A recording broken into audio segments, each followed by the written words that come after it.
Sometimes it can feel really hard to know where to start when it comes to processing our trauma. And I often think of it like those of us that have complex trauma, which is many of us, it's like they're this mess of strings or threads that are all knotted up and tangled inside us.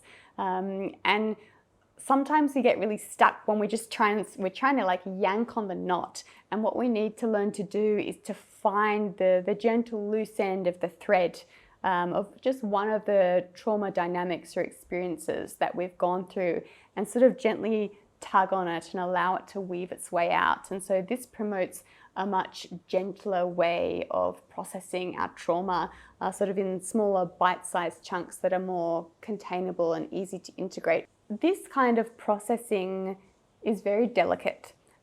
In the book, if you do tune into the book, there's a whole section on processing trauma threads. And it's really interesting because this work is often reserved for the work of the therapy room, but so many of us don't have access to therapy or the kind of therapist that's able to support us to get into our body and tune into these trauma threads for processing and release. And so I included this exercise in the book partly because it was so important and fundamental in my own processing, and also because I really wanted to make it accessible to those of us that aren't able to get into therapy or with a therapist that can help us to process in this way. It's interesting because there is the potential for re-traumatization with this kind of work. So before you go into this exercise, it's really important that you assess if you have the capacity to be able to tune into these trauma threads and to be able to sit with the emotions and sensations that they bring up. And if you're not sure, a good way to actually test and to start is to try the sort of more beginner or preliminary exercise on recycling energy and see if that felt really safe and containable. And then if you're still not sure if you're ready for the next step, you can actually try this practice that we're going to go through with your eyes open in a sitting position, so you're really oriented to the physical space and the here and now.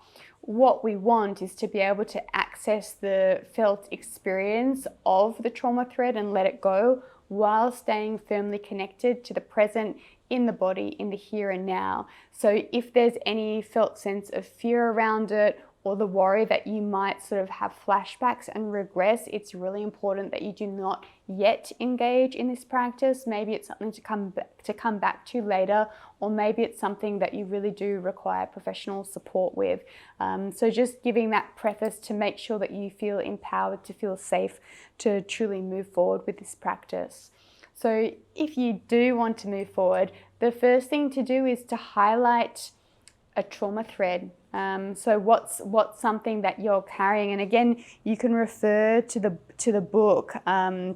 So a trauma thread, for example, might be this pain in my left hip that connects to being physically abused, the sensation of both powerlessness and anger. But let's connect to just one for a trauma thread. Let's connect to the sense of powerlessness and the thought of, I can't get out of this. So that's my trauma thread. There's a contraction in my hip. There's the felt sense of powerlessness. There's the thought about not being able to get out of this abusive situation. And then there's the root of physical abuse. So we need to identify all of these things in order to safely and gently work with a trauma thread. And so once you've got your trauma thread, what we're really wanting to do is to tune into the part of the body and the sensations that are there, and to let it go, and also replace that felt sense with something that we want to feel. So for example, if I'm letting go of powerlessness, I want to connect to a sense of power. And when we go through, I'm going to actually ask you to breathe into that area of the body and that felt sense of powerlessness, and let it go.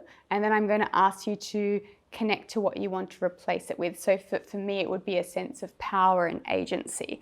And so you can choose to do this exercise sitting up, or if you're feeling really safe to go into it, you can get into a position on the floor that feels accessible to connecting to the charge, if that makes sense. So it will be something that you need to feel into for yourself. And so what will happen if you're able to connect to this trauma thread is that there'll probably be some kind of sense of contraction or intensifying, and then a sense of release. And there is usually heightened emotion that comes with this. Now, for the sake of sort of sharing this work with you, I'm not going to go into a process with you here with a camera, but I'm more for this one going to walk you through it. This kind of healing work is really very, very sacred. So if you choose to go into process, you will find that there's a natural break in the release where there's sort of this settling and calming.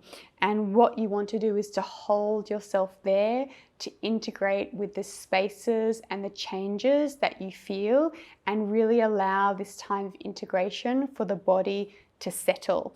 If at any moment you feel like it's all a bit too much, remember you have the power and the agency to come out of it, to ground yourself, to help yourself feel safe on your side, or to completely exit the exercise.